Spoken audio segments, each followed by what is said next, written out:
a lot of discussion, several hours today on our financial plan and this year's budget. We started tonight at a 19% increase. I think made approximately $550,000 in reductions. That drops it down to about 17%. That is not where council wants to land. I think that's far from where council would like to land. I know our staff are working with us to try to find options to reduce that number as well. And council has been asking for potential service level reductions to look at, just because the level of service that we're providing right now may not be affordable to our community. We have been trying for quite over a couple of years to try to get our pool back to hours of operation for full day Saturday and open for Sunday service.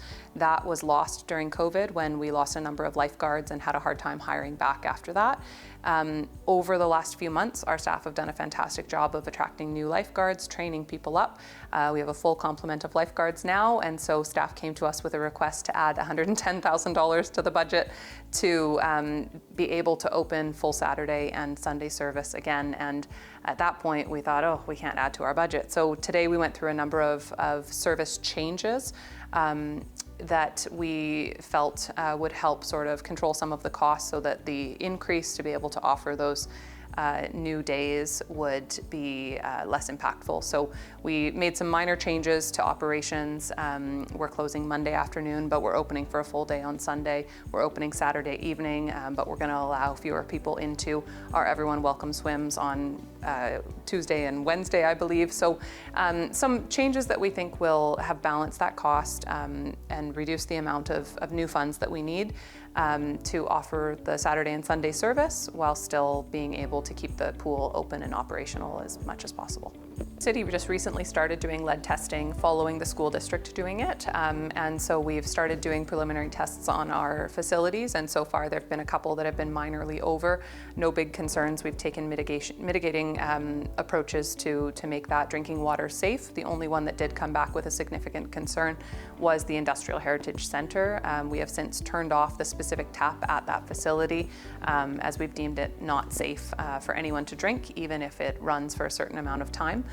So we've turned that off. We've made other water available, and we're going to be following up with additional testing on that building and at the other portions of that building. We are working through a process, as we've kind of talked about already in the public, for the Industrial Heritage Center. The building does need a very significant amount of work. It's currently quoted at about $2 million of work, which the city has not budgeted for, because when the building was given for the use of the building to the Industrial Heritage Society, the agreement was that they would do the work going forward on the building that needed to be done as the users of the building. So the city has not budgeted for $2 million of repairs. That said, we are working with that group to try to determine if there's a more limited scope of work that needs to be done. So we're looking at what's absolutely mandatory versus just a nice to have.